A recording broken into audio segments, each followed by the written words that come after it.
Sometimes the night becomes a mirror where you see not your face, not the wrinkles, not the eyes, but something deeper, as if silence itself sits beside you in the chair, and its breathing becomes your breathing. And in such hours, when the rain plays its ancient, endless music upon the roof, when the fire flickers like memory, an image returns. Not the face, not the voice, not even the body.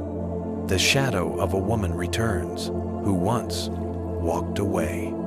Men do not remember words for long. They do not remember even their own promises, but they remember footsteps fading into the distance.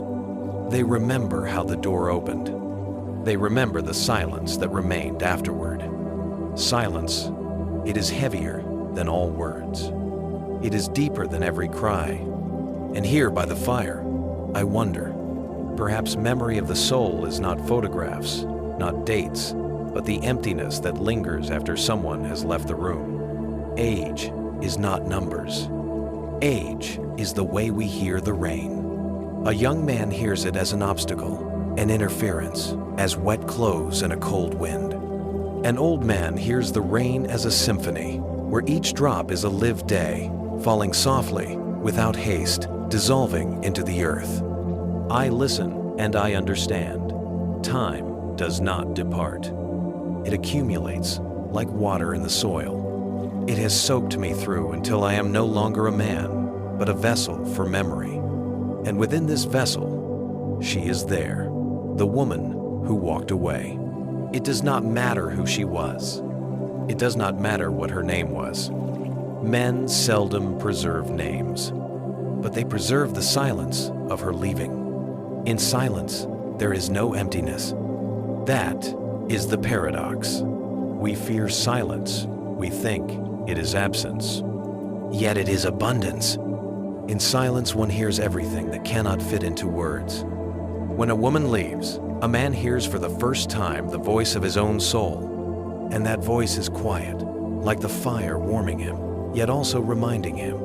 All things depart, all dissolve, all return to themselves. Loneliness then becomes not a prison, but a door. The very door that closed when she walked away.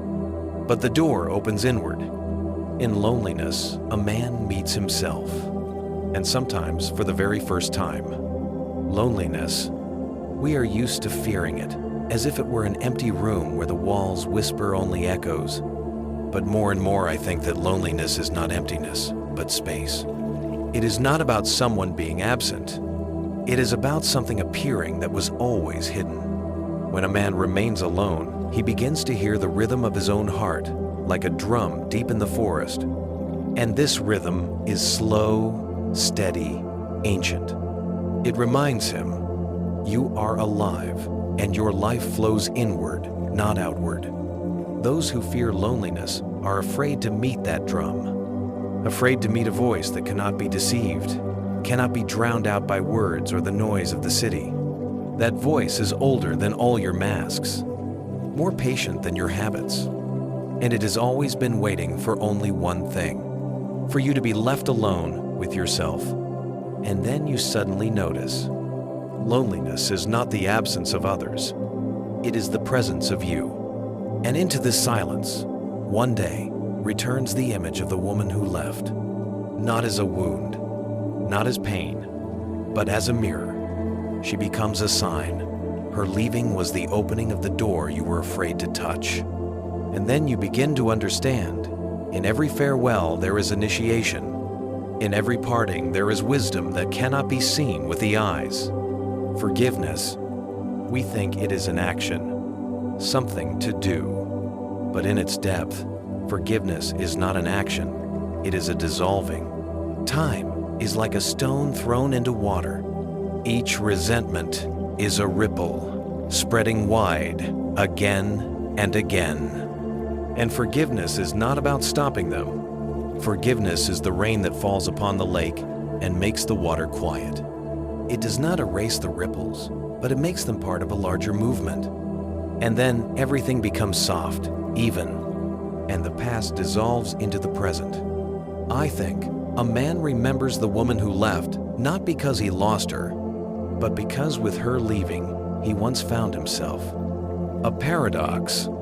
At first it seems that loss destroys, but later you understand, loss liberates. And what was leaving you was always returning you to yourself. The fire crackles, the rain still drums upon the roof, and I see each flame is a moment, burning and vanishing, and each spark is a memory, flashing and dissolving. So it is with age. It does not make us heavy, it makes us transparent. Through us begins to shine what was always within, and loneliness and forgiveness. They are not lessons, they are a return.